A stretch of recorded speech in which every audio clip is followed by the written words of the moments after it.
Hey guys, Kathleen Janae here. It has been a while since I've done a video, and what better time to do it now because it's October. Guess what month it is? We're celebrating. It's Breast Cancer Awareness Month, but it's also Domestic Violence Awareness Month. So I wanted to come on and talk a little bit about that.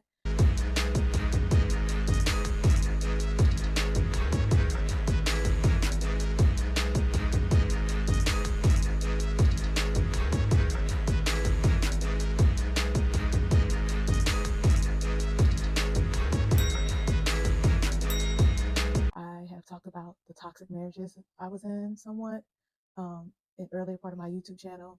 I talked about divorce and things like that, but I didn't really focus on domestic violence or intimate partner violence. So we're going to do that right now. I'm going to talk a little bit about it. So did y'all know that 1 in 3 women and 1 in 4 men are affected by domestic violence?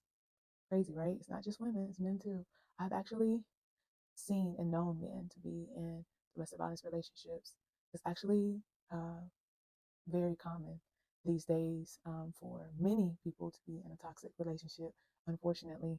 And I'm not saying that if you're watching that you've been in one, but think about friends, think about family, think about cousins, think about aunts and uncles. Um, Toxicity looks like a whole bunch of different things, but I also wanted to do a few more statistics too. So 1 in 7 women and 1 in 25 men have been injured in intimate partner violence, domestic violence. Isn't that crazy?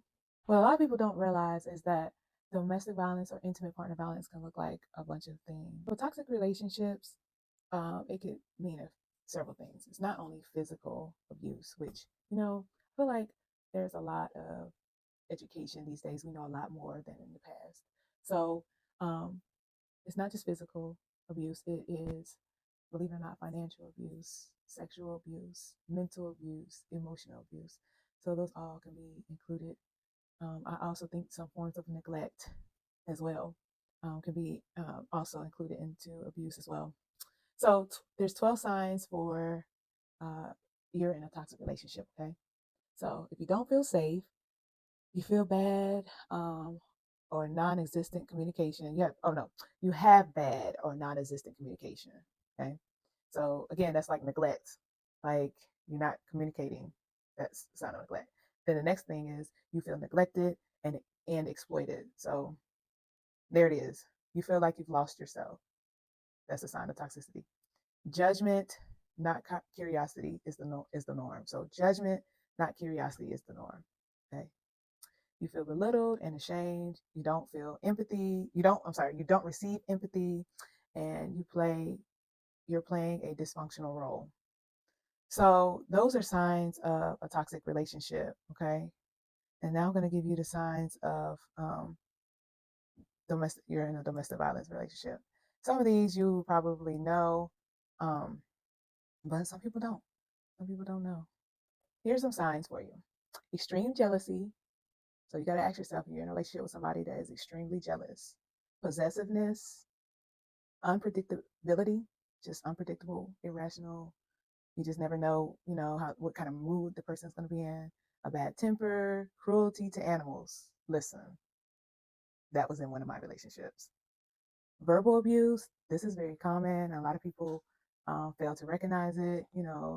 Cussing at somebody or calling them names is verbal abuse, or just saying negative things to that person all the time, or, that's abusive. Extremely controlling behavior, um, antiquated beliefs about roles of women and men in relationships, or sex, or disregard of their partner's unwillingness to have sex. So, sexual abuse, sabotage or birth control methods, or refusal to honor agreed upon methods, sexual abuse, blaming the victim for anything bad that happens, sabotage or obstruction of the victim's ability to work or attend school. And again, this is a lot of this could be emotional or mental as well. You know, get the person so upset that they can't really function. It could be physical as well, but sabotaging or obstruction, getting the person fired, trying to get the person fired from their job, going up to their job, saying things. This happened to me. Controls all the finances. That happened to me too. Abuse of other family members, or children or pets. Crazy. Accusations of victim flirting and with others or having an affair. Listen, I had that too a lot. Control of what the victim wears and how they act. Yes. Demeaning victim either privately or publicly. Yes, this has happened to me. And the accusations of the flirting with others or the affair. Embarrassment or humiliation of the victim in front of others. Yes. Harassment of the victim at work. So these are all examples of warning signs of an abuser. So if you're in a relationship and you're not married to that person, get out. And like I said, this can be men or women. There are some women out there that are extremely abusive. Um, so what traits do abusers have in common? So abuser often denies the existence of or minimize the seriousness of the violence it affects. Oh, wait a minute. An abuser often denies the existence or minimizes the seriousness of violence and its effect on the victim and other family members. Number two, an abuser objectifies the victim and often sees them as their property or sexual objects. Number three, an abuser has low self-esteem and feels powerless and ineffective in the world. He or she may appear successful, but internally they feel inadequate.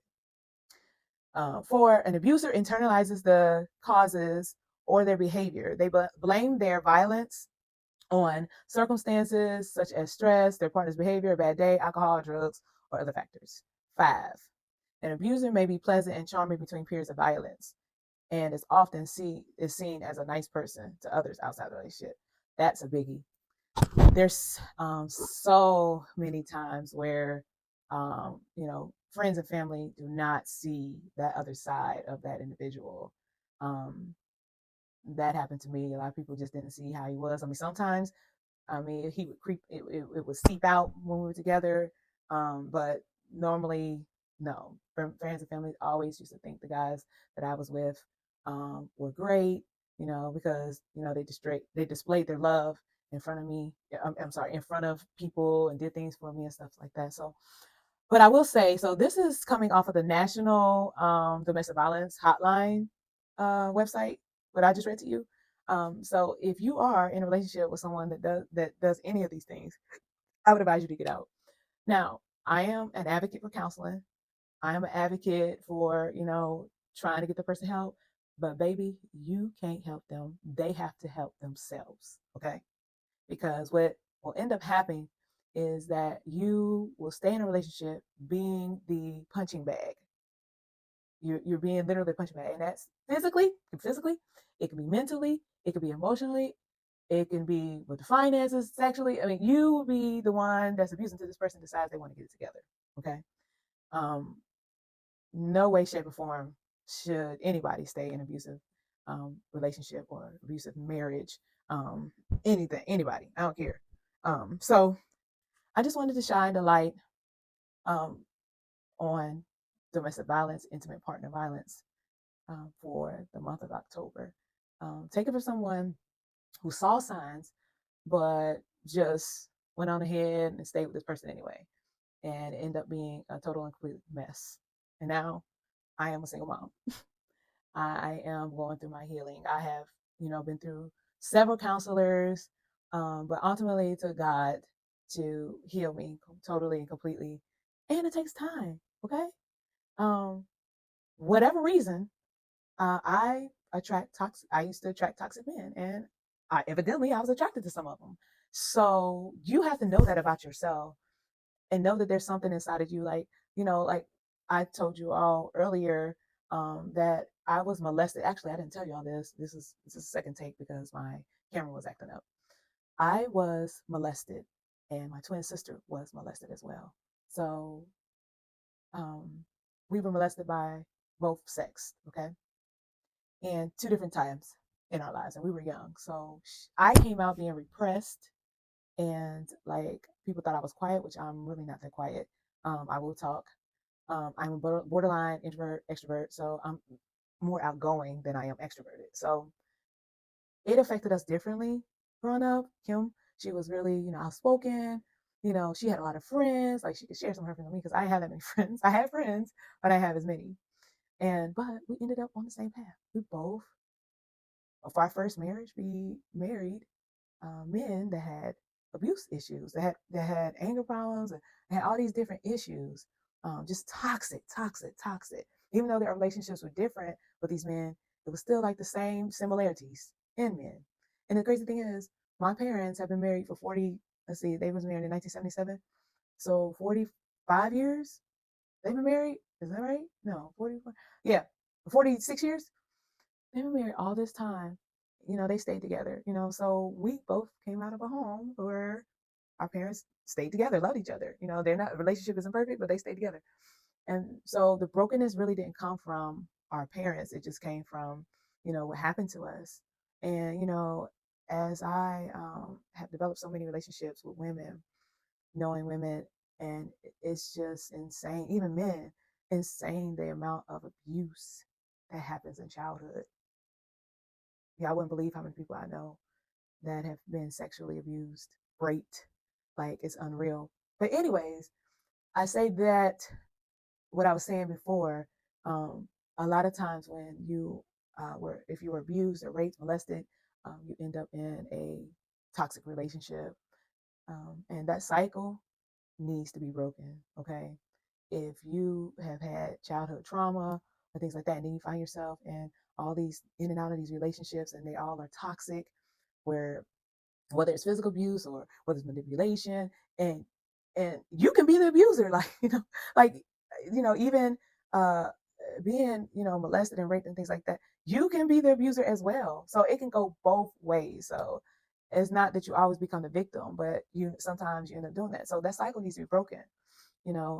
Counseling, prayer. Like I said, God was the one that ultimately brought me out of that mindset and totally set me free. So, but that's really all I wanted to talk today about. That if you are experiencing these signs, or if you know somebody that is, encourage them to get out. One another thing, as a person that was in this type of relationship, sometimes it's hard for you to make the decision to get out. Okay, so there's gonna be loved ones that go back, go back, go leave, go back, leave, go back, leave, go back, leave, go back. And the best thing you can do is to love them. And a lot of times, if it's hard for you to listen, you can recommend that they listen to a counselor, or get a counselor, or you can just listen and just be there for them. Because when you're in that mindset, it's like you're under a spell. Okay, it's like you're under a spell, and that person has to make the decision to get out and recognize that they're under the spell. So, lots of prayer for that person. If you feel like they're in danger, I would call the domestic violence hotline. So I just wanted to shed a little light, and also talk about my experience a little bit about my experiences. So I hope you all have enjoyed, and um, hopefully I'll make some more videos, not just the domestic violence, but just in general. Okay.